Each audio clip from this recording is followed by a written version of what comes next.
Hi, it's Magic Lance. I'm the independent creator of the adventure romance webcomic Changeling. If you want to check it out, it's free to read on my Patreon and other comic hosting platforms. All links are in the description. Today, I wanted to talk about imposter syndrome because it has haunted me throughout my entire life. And currently, I have found a few ways I've learned to manage it until I saw this meme, which is hilarious and also soul-crushing. Are you even good enough to have imposter syndrome? I saw this meme and I thought, you know what? I really am a piece of shit, aren't I? And then I spiraled out for half an hour until I forgot I was feeling bad because I gave up on drawing my comic panels and I started playing Stardew Valley. I actually had this idea for making this video for a while, but I struggled so much in writing this because even as riddled with imposter syndrome as I have been for years, I still thought, wait, have I even experienced enough imposter syndrome to even talk about having imposter syndrome? Therefore, making myself feel imposter syndrome about even having enough imposter syndrome, that's fucked up. So yeah, maybe I should talk about it, right? That kind of self-gaslighting mentality is a plague for us that feel like we are underperforming constantly. So before I talk about some tips, I want to share some of my experience of imposter syndrome in the corporate professional space, so to say. Just so I can prove my imposter syndrome is enough imposter syndrome for those of you who might think I haven't experienced enough imposter syndrome. Here's my resume. So I had freshly graduated out of college and I was already telling myself, okay, I shouldn't expect anything right out of the gate. I'm still a newbie, so I should just expect entry-level jobs. Then boom, I receive a job offer immediately, which is insane. And I still think that was a fluke of the universe or something. But I did the interview and all that jazz. And then the hiring manager told me a few days later, you got the job.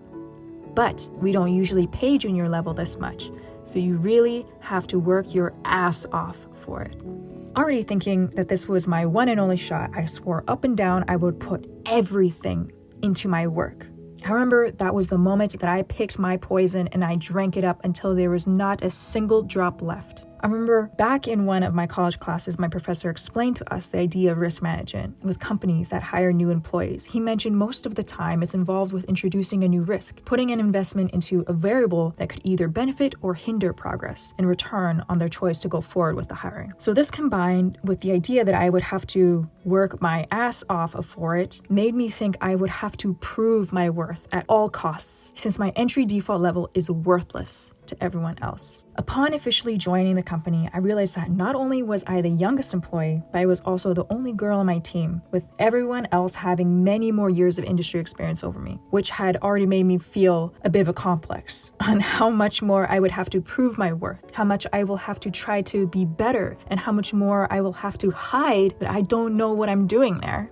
In my twisted thoughts, I believed that if I made one screw up, I would lose everything. But I was new to agency work and how startup companies, you know the ones, and obviously the good old corporate America grind set mindset worked. So I was thrown right into the deep end because on day one of the job, I was already working on a project. They asked me things that I never learned how to do in college and also use confusing corporate lingo. Not knowing how to ask for help or even how to voice my concerns about my experience, I would receive a request like this. Hey, the client wants this, so can you get this to me by end of day?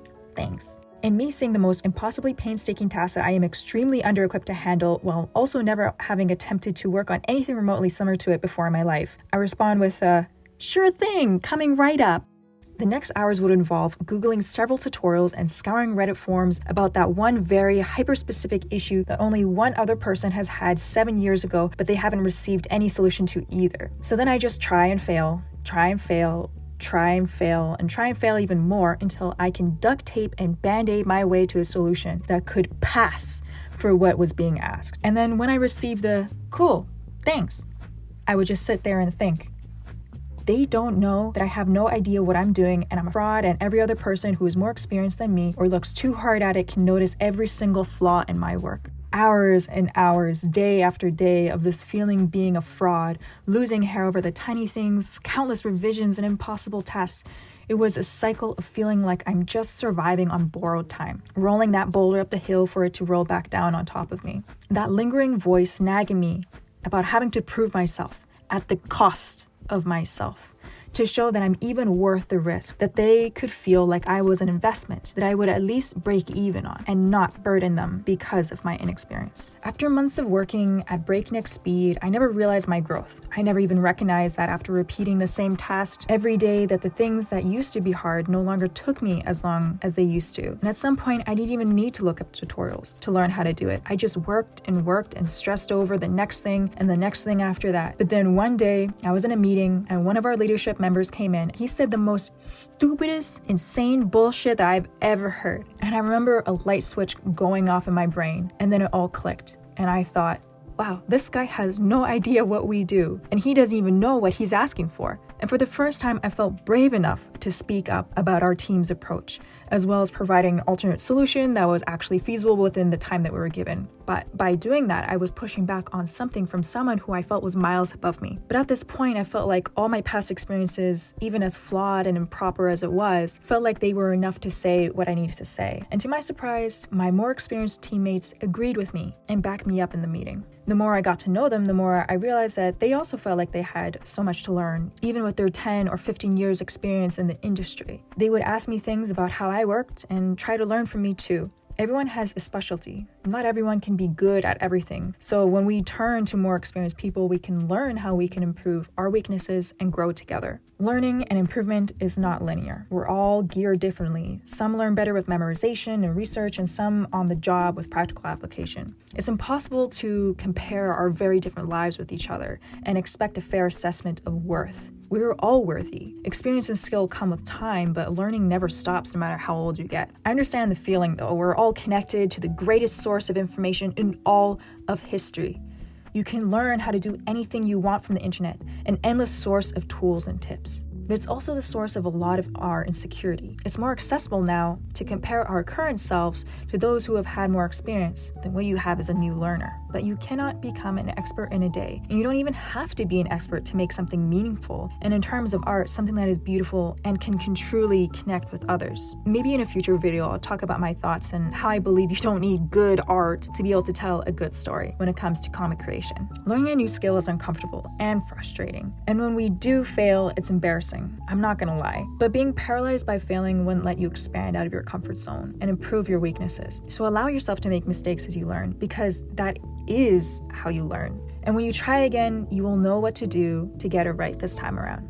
Another factor of imposter syndrome I wanted to discuss is age comparisons in the art community and how I healed my mindset about it. When I was in elementary school, I was not a gifted kid. I just felt mediocre at everything. Art was the only thing I really cared about, and I only experienced feeling special when the teacher would say, "Okay, class, here's a project where you have to draw something." Then all the kids in the class would turn to me because I was a target for them, helping improve their own grade. But growing up, I was fiercely jealous of the great masters of the Renaissance. Not only did they get to learn art every day and work in apprentice shop painting since they were a child, they would make masterful artworks at just 9 years old. I was furious. I felt jibbed. I didn't want to learn French vocabulary about la pizza. I wanted to be a child in the Renaissance and suffer like the great masters did.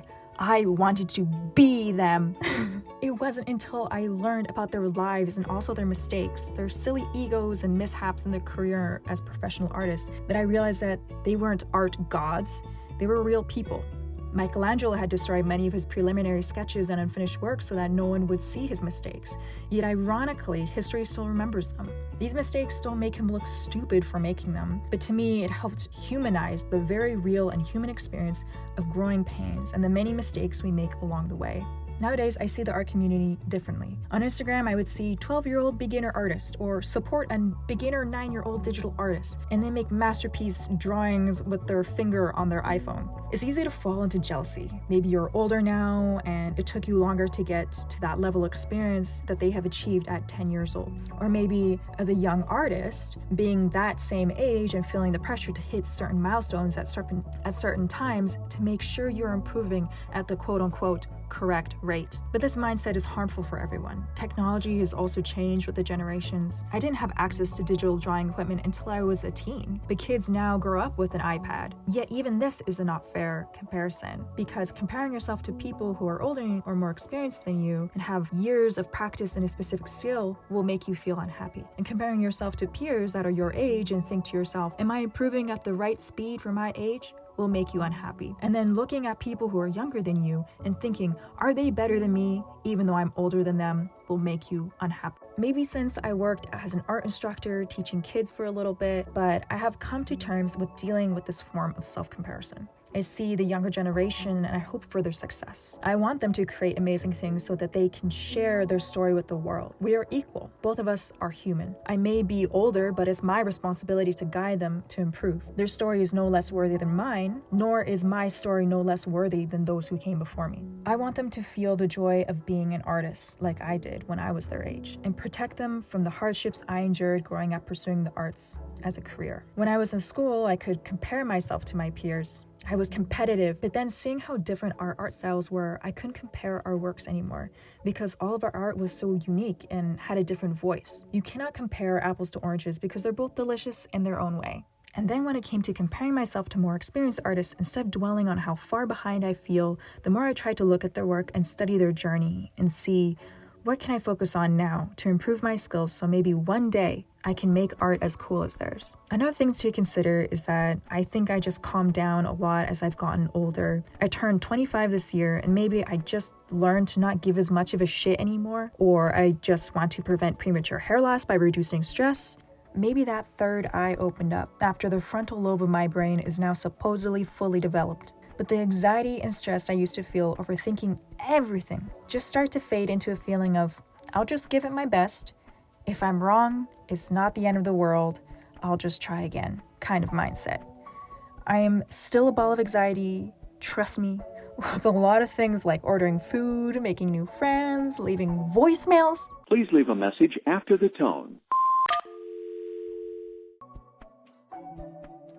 I'm a huge introvert, and I think some of those characteristics kind of just blurred the line when it came to professional work life as well. Like when I haven't thought out a proper answer or I'm caught off guard with something being asked of me. But maybe as I started noticing the small details in my adult life, like seeing my parents struggle with things that are new to them, and also realizing that even people in leadership positions don't even know what they're doing or talking about, or even sitting in on conversations with other adults and hearing their worries, I realized we're all faking it until we make it. And we're all just trying to live and figure out life. Every single human and living creature on this earth was a baby once, who each had to learn how to live. And every new life brought into this world, forever into the future, will go through the same thing. So why not make it easier on yourself?